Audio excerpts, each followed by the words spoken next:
আপনি একজন content writer, কিন্তু অনেক দিন ধরে আপনার কোনো বায়ার নাই। এক্ষেত্রে আপনি কি করতে পারেন? নতুন কি কোনো ওয়ে আছে যেটাতে আপনি আপনার কন্টেন্ট রাইটিং স্কিলটা ব্যবহার করতে পারবেন? তো আজকে এই ভিডিওতে আমরা কথা বলবো 3টা নতুন ওয়েতে আপনি আপনার কন্টেন্ট রাইটিং স্কিলটা ব্যবহার করে ইনকাম করতে পারবেন। তো এই স্কিলগুলা বা এই সোর্সগুলা হয়তো অনেকগুলো আপনি জানেন, হয়তো অনেকগুলো সম্পর্কে আপনার বিস্তারিত ধারণা নাই। তো এই ভিডিওতে আমার দায়িত্ব হচ্ছে আপনাকে ফুল ধারণাটা দেওয়া। তো চলুন শুরু করা যাক। আসসালামু আলাইকুম সবাইকে, আমি মনিরুল করিম। আমি একজন ফুল টাইম ডক্টর এবং part time freelance writer. Last 4-5 বছর ধরে আমি ফ্রিল্যান্স কন্টেন্ট রাইটিং করতেছি এবং ওই অভিজ্ঞতা থেকেই এই ইউটিউব চ্যানেলটা তৈরি করা। তো আজকের ভিডিওতে আমরা কথা বলবো 3টা উপায়ে কন্টেন্ট রাইটাররা কীভাবে প্যাসিভ ইনকাম তৈরি করতে পারে। ফার্স্ট যে ওয়েটা সেটা হচ্ছে অ্যামাজন কেডিপি। অ্যামাজন কেডিপির ফুল ফর্ম হচ্ছে কিন্ডেল ডিরেক্ট পাবলিশিং। তো বেসিক্যালি আমি যদি জিনিসটা একটু এক্সপ্লেইন করি, যখন একটা রাইটার একটা বই পাবলিশ করে তখন সে যেটা করে, একটা পাবলিশারের সাথে বসে। তো পাবলিশার তাকে বলে যে আপনি বইটা লিখেন, আমি বইটাকে কম্পাইল করব, আমি বইটা প্রিন্ট করব, আমি বইটাকে ডিস্ট্রিবিউট করব, আর এখানে যতগুলো সেল হবে আপনাকে এটার একটা অ্যামাউন্ট আমি দিব। একটা পাবলিশারের সাথে ডিরেক্টলি একটা রাইটারের কথাবার্তা হয়। সো আপনি এই জিনিসটা ডিরেক্টলি ঘরে বসে করতে পারবেন। কিভাবে? আপনাকে জাস্ট এইটুক করতে হবে যে আপনাকে একটা বই লিখতে হবে। একটা বই লিখবেন সুন্দর করে, অবশ্যই ইংলিশে, কারণ আপনি অ্যামাজনে দিবেন মানে হচ্ছে এটা বিদেশিদের কাছে সেল করবেন, এটা ইউএসএ, ইউকে, অস্ট্রেলিয়া এরকম মানুষের কাছে সেল করবেন। একটা ইংলিশে একটা বই লিখবেন। বইটার কিছু ফরম্যাটিং রুলস আছে যেগুলো অ্যামাজন আলাদা করে টার্মস অ্যান্ড কন্ডিশনসে দিয়ে রাখছে। ওই ফরম্যাটিং রুলস ফলো করবেন, সাথে একটা কভার ডিজাইন করা লাগবে। সব কিছু মিলে একটা পিডিএফ ফরম্যাটে একটু সুন্দর একটা বই তৈরি করবেন, যেই বইটা আপনি অ্যামাজনকে দিবেন, অ্যামাজন রিভিউ করবে, অ্যাপ্রুভ করবে, এবং ওদের যেই প্ল্যাটফর্ম আছে ওই প্ল্যাটফর্মে এটা পাবলিশ হয়ে যাবে। আপনার আর কিছুই করতে হবে না। আপনি রাইটার, আপনি বসে থাকবেন। কেউ যদি অ্যামাজন থেকে ওই বইটা কিনে তখন আপনি একটা রয়্যালটি পাবেন, আর অ্যামাজনের দায়িত্ব ওই বইটা প্রিন্ট করে ওই অডিয়েন্সের কাছে অথবা ওই বায়ারের কাছে পাঠায় দেয়। আপনার আর কিছু নিয়ে চিন্তা করতে হবে না। এখন জিনিসটা বলতে যত সহজ মনে হচ্ছে, জিনিসটা আসলে এত সহজ না। কারণ হচ্ছে আপনাকে একটা বই তৈরি করতে হবে, কভার তৈরি করতে হবে, তারপর আপনাকে এটাও এনশিওর করতে হবে যে মানুষ জানে যে আপনি এরকম একটা বই বিক্রি করতেছেন। কারণ এরকম বই তো হাজার হাজার মানুষ বিক্রি করতেছে, তাহলে আপনারটা কেন মানুষ কিনবে? সো এই জিনিস চিন্তা করে আপনাকে মার্কেটিং, আপনাকে ডিজাইনিং এবং আপনাকে বই লেখা, 3টা জিনিসের একটা সম্মিলনে আপনাকে এই কেডিপির দিকে আগাইতে হবে। কিন্তু এই জিনিস অনেক কিছুই আপনি অটোমেট করতে পারবেন, অনেক কিছুই আপনি কোনো একটা মার্কেটারকে দিয়ে দিতে পারবেন। এরকম করে আপনি পুরোপুরি জাস্ট একটা কন্টেন্ট লেখার মাধ্যমে আপনি একটা ইনকাম তৈরি করতে পারবেন। জিনিসটা যদিও এত সহজ না, বাট এটা পসিবল। আমি কেন পসিবল বলতেছি, কারণ হচ্ছে আমি হচ্ছে একটা গোস্ট রাইটার। যারা এরকম বই বিক্রি করে তারা বেসিক্যালি এরকম আমার মতো বা অনেক গোস্ট রাইটারদেরকে হায়ার করে, বুক রাইটারদেরকে হায়ার করার পরে তারা হচ্ছে যে অনেক সুন্দর সুন্দর বই লেখায় নেয় এবং আমাদেরকে এটার জন্য একটা ফি দেয়, আমাদেরকে একটা অ্যামাউন্ট দেয়, এবং তারা এই বইটা পরে নিয়ে অ্যামাজনে বিক্রি করে তাদের নিজেদের ইয়েতে বিজনেস হিসাবে, এবং তারা যেই রয়্যালটিটা ইনকাম করে এটা পুরোটা ওদের থাকে। আমাদেরকে জাস্ট হচ্ছে একটা ওয়ান টাইম একটা কাজের জন্য একটা স্যালারি, একটা পেমেন্ট দিয়ে থাকে। সো ওরা কিন্তু, আমার সব ক্লায়েন্টরা কিন্তু এই বিজনেসটাই করতেছে, এবং আমি দেখতেছি যে তারা কি পরিমাণ ইনকাম করতে পারতেছে। এখন এমনকি বাংলাদেশ থেকেও অ্যামাজন কেডিপিতে অনেকেই কাজ করতেছে, অনেকেই এটা নিয়ে অনেক ভালো করতেছে অ্যাকচুয়ালি। সো আমি মনে করি যে আপনি একটা কন্টেন্ট রাইটার হন, তাহলে এই জিনিসে আপনার মানে একটা ট্রাই দেওয়া উচিত।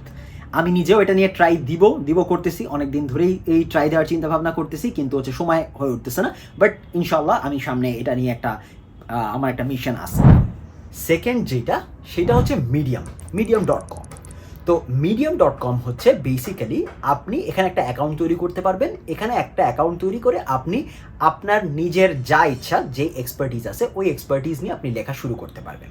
তো এইখানে আপনার যেটা করতে হবে সেটা হচ্ছে যে আপনি যেরকম ইউটিউবে মানুষজন ভিউ হইলে ইনকাম হয়, ঠিক তেমনি আপনি যদি আপনার লেখাগুলো যদি মানুষ পড়ে, তাহলে আপনার একটা অ্যামাউন্ট অফ টাকা আপনার ব্যালেন্সে জমা হবে। তো একটা সময় ছিল যখন হচ্ছে যে মিডিয়ামে বাংলাদেশি কেউ লেখালেখি করলে কোনো ইনকাম হইতো না, সে কোনো টাকা পাইতো না। তো এখন রিসেন্টলি এই পলিসি চেঞ্জ আসছে। এখন আপনি যদি মিডিয়ামে লেখালেখি শুরু করেন এবং মানুষ যদি অ্যাকচুয়ালি আপনার কন্টেন্টগুলো ভিউ করে, তাহলে আপনার অ্যাকাউন্টে টাকা জমা শুরু হবে। কিন্তু এখানে একটা ক্যাচ আছে, এখানে একটা জিনিস আছে যেটা আপনার মাথায় রাখতে হবে, যে আপনি অ্যাকাউন্ট তৈরি করলেই হবে না। এখন ওদের একটা মেম্বারশিপ ফি আছে $5 প্রত্যেক মাসে। তো এইটা যদি আপনি দেন, যদি আপনি মেম্বার হন, তখন তাহলে আপনার অ্যাকাউন্টে টাকা জমা হবে। সো এটা বেসিক্যালি অনেকে মনে করতে পারে ভাই এটা তো একটা স্ক্যাম, $5 আমাকে কেন আগে দিতে হচ্ছে। বেসিক্যালি এটা কোনো স্ক্যাম না। আপনি যদি অনেক ভালো রাইটার হন এবং একটু সময় লাগলেও একটা পর্যায়ে গেলে আপনি যেটা করতে পারবেন সেটা হচ্ছে যে $5 থেকে অনেক বেশি ইনকাম করা সম্ভব। সো এটা নিয়ে আমার ইচ্ছা আছে একটা ডিটেল ভিডিও বানানোর, কারণ আমার নিজের মিডিয়ামে অ্যাকাউন্ট আছে, বাট এখানে আমি লাস্ট পোস্ট দিছিলাম ওইখানে 2023 সালে। আমার এইটা আবার রিভাইভ করার ইচ্ছা আছে, কারণ হচ্ছে যে যখন আমি পোস্ট দিচ্ছিলাম তখন কিন্তু এরকম কোনো মানে ইনকামের ব্যাপার ছিল না, যেহেতু বাংলাদেশিদের কোনো অ্যালাউ করতেছিল না। বাট এখন ওরা যেহেতু অ্যালাউ করতেছে, আমার এটা রিস্টার্ট করার একটা ইচ্ছা আছে। সো এই বিষয়ে আমি যখন নিজে শুরু করব, তখন আমি এই রিলেটেড ফুল আরও লেন্দি ভিডিও বানানোর চেষ্টা করব। সো আপাতত আমি যেটা বলতে পারি সেটা হচ্ছে, আপনি যদি আস্তে আস্তে কনসিস্টেন্টলি আপনি যদি পোস্ট দিয়ে থাকেন, তাহলে একটা পর্যায়ে গেলে আপনার কিন্তু অনেক ভিউজ হবে, এবং অনেক ভিউজ হলে সেগুলোর সাথে ইনকামও অনেক বাড়বে। আপনি যেটা করতে পারেন ইনিশিয়ালি, সেটা হচ্ছে ইনিশিয়ালি আপনার কোনো মেম্বারশিপ দরকার নাই। আস্তে আস্তে আপনি ভিউয়ার বাড়ান, আস্তে আস্তে আপনি আপনার কোয়ালিটি বাড়ান, সুন্দর সুন্দর এক্সপিরিয়েন্স সম্পর্কে লিখেন, যে কোনো একটা স্পেসিফিক জিনিস সম্পর্কে অনেক লিখেন। সো একটা জিনিস সম্পর্কে নিজেকে এক্সপার্ট হিসেবে দাবি করেন ওই মিডিয়ামের মধ্যে। তারপরে দেখবেন যখন অনেক ভিউয়ার্স হয়ে যাবে, অনেক ভিউজ হবে রেগুলারলি, তখন আপনি মেম্বারশিপটা নিয়ে তখন আপনার মনিটাইজেশনটা অন করতে পারেন। এই ক্ষেত্রে যেটা হবে সেটা হচ্ছে যে আপনার প্রথম দিকে কোনো খরচ হবে না। যখন আপনার ইনকাম শুরু হবে তখন আপনি $5 দিয়ে দেখা যাবে আপনি 10, 15, 20 আরও অনেক ভালো ইনকাম করতে পারবেন। অ্যাকচুয়ালি এরকম মানুষ আমাকে রিচ আউট করছে, আমার সাথে কথা হয়েছে, যারা হচ্ছে এরকম মাসে $40, $50, $60 প্যাসিভলি ইনকাম করতে পারতেছে এখন। সো এরকম আপনিও করতে পারেন medium.com ইউজ করলে। তো এরপরের যেটা সেটা হচ্ছে যে ব্লগিং। তো ব্লগিং সম্পর্কে আপনারা অনেকেই শুনছেন যে আচ্ছা ব্লগ করে ইনকাম হয়, ব্লগ করে ইনকাম হয়। তো বেসিক্যালি আপনি যদি একটা কন্টেন্ট রাইটার হয়ে থাকেন, আপনার জন্য এটা করা খুবই সহজ। আপনি চাইলে ফ্রিতেই ব্লগ তৈরি করতে পারবেন, এবং কি আপনি যদি আরও সুন্দর ব্লগ তৈরি করতে চান, তাহলে কিছু টাকা খরচ করলেই খুব ইজিলি হচ্ছে একটা ডোমেইন এবং একটা হোস্টিং কিনে তারপরে ওয়ার্ডপ্রেসের মাধ্যমে একটা ওয়েবসাইট তৈরি করে ফেলতে পারবেন। বেসিক্যালি যখন 2019 সালে অথবা 20 সালের প্রথম দিকে আমি যখন ফার্স্ট শুরু করছিলাম মানে এই কন্টেন্ট রাইটিংটা, আমি কিন্তু ব্লগিংয়ের মাধ্যমে শুরু করছিলাম। আমি প্রথমে নিজের ওয়েবসাইট তৈরি করছি এবং ওই ওয়েবসাইটে আমি নিজের র্যান্ডম ব্লগ লিখতাম, এবং ওখান থেকে আমার প্র্যাকটিস করা, ওখান থেকে আমার শেখা। ঠিক তেমনি আপনিও চাইলে এভাবে ব্লগিং শুরু করতে পারেন, এবং ব্লগিং করলে আপনার ইনকামটা কীভাবে হবে? দুইভাবে হওয়া সম্ভব। এক নম্বর হচ্ছে আপনি ওখানে ওইটাকে ইউটিউব যেরকম মনিটাইজ করা যায় অ্যাডসেন্সের মাধ্যমে, ঠিক তেমনি আপনার ব্লগটাও মনিটাইজ করা যেতে পারে। আপনার ব্লগে ডিফারেন্ট অ্যাড আসবে, ওই অ্যাডের জন্য আপনি একটা ইনকাম হবে।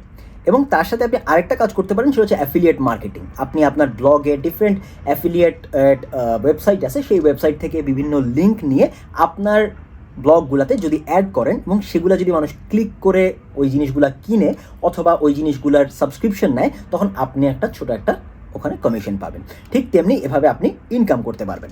তো বেসিক্যালি আমার অ্যাফিলিয়েট মার্কেটিং করা হয় নাই আমার ওয়েবসাইট দিয়ে, বাট আমার নিজের পার্সোনাল ওয়েবসাইটটা ওইটা কিন্তু অ্যাডসেন্স করা আছে। আপনারা চাইলে নিজেরাই দেখতে পারেন। ওই ওয়েবসাইটটাতেও অনেকদিন ধরে লেখা হয় না, বাট স্টিল আমি ওই ওয়েবসাইট থেকে এখন পর্যন্ত প্রত্যেক দিন ওখানে মানে $0.1, $0.2 হইলেও ওখানে প্রত্যেক দিন কিন্তু আসে। এটা একটা কমপ্লিটলি প্যাসিভ, কিন্তু আপনাকে প্রথম দিকে অনেক কষ্ট করতে হবে, ওয়েবসাইটটা সেট আপ করতে হবে। প্রথম দিকে আপনাকে ওখানে অনেক রেগুলার ব্লগ লিখতে হবে, SEO করে বা সার্চ ইঞ্জিন অপটিমাইজেশন করে আপনার ওয়েবসাইটটাকে র্যাঙ্কে আনতে হবে, মানুষের চোখে আনতে হবে। তারপরে একটা পর্যায়ে গেলে একটা রেগুলার ভিউ হলে অ্যাডসেন্স হবে, অ্যাডসেন্স হলে ইনকাম হবে। সো এটা একটু সময়ের ব্যাপার, বাট স্টিল এটা যে পসিবল না এমন না। আমি নিজে এটা করছি, সো আমি বলতে পারি যে এটা সবার পক্ষে করা সম্ভব। জাস্ট কনসিস্টেন্সি এবং কিছু স্কিল, যেমন SEO, যেমন হচ্ছে একটু ওয়ার্ডপ্রেস সম্পর্কে একটু এগুলো ধারণা থাকলেই যে কেউ ওটা করতে পারবে।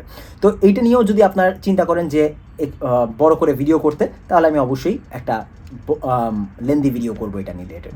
তো এই 3টে ইনকামের কথাই আমি বললাম, কিন্তু আমি বারবার বলতেছি এগুলা কিন্তু কোনোভাবেই ইজি ইনকাম ইনকাম সোর্স না। এমন না যে আপনি আজকে অ্যাকাউন্ট খুলবেন কালকে থেকে ইনকাম হবে, জিনিসটা এরকম না। কোনো কাজেই মানে ইনকামের ব্যাপারটা সেটা অনলাইনে হোক অফলাইনে হোক, কোনোভাবেই আমি কোনো সময় এটা বলতে চাই না যে জিনিসগুলো ইজি, বাট এই জিনিসগুলো সম্ভব। জিনিসগুলো আমি করতেছি, জিনিসগুলো এরকম আরও অনেকে অনলাইনে করতেছে, বাট এগুলোর জন্য আপনাকে লেগে থাকতে হবে, এগুলোর জন্য আপনাকে কন্টিনিউয়াসলি এফোর্ট দিতে হবে, নতুন নতুন জিনিস শিখতে হবে, নতুন জিনিস জানতে হবে। তো আশা করি আমার এই ভিডিও সম্পর্কে একটা ভালো ধারণা হয়েছে। আপনারা এই তিনটার মধ্যে কোনটা সম্পর্কে ডিটেইলে ভালো মতো জানতে চান সেটা আপনারা কমেন্ট করতে পারেন, তাহলে আমার আরও ভালো আইডিয়া হবে এবং সেই অনুযায়ী আমি নতুন ভিডিওগুলো তৈরি করতে পারবো। আজকের ভিডিও এখানেই শেষ। আসসালামু আলাইকুম সবাই।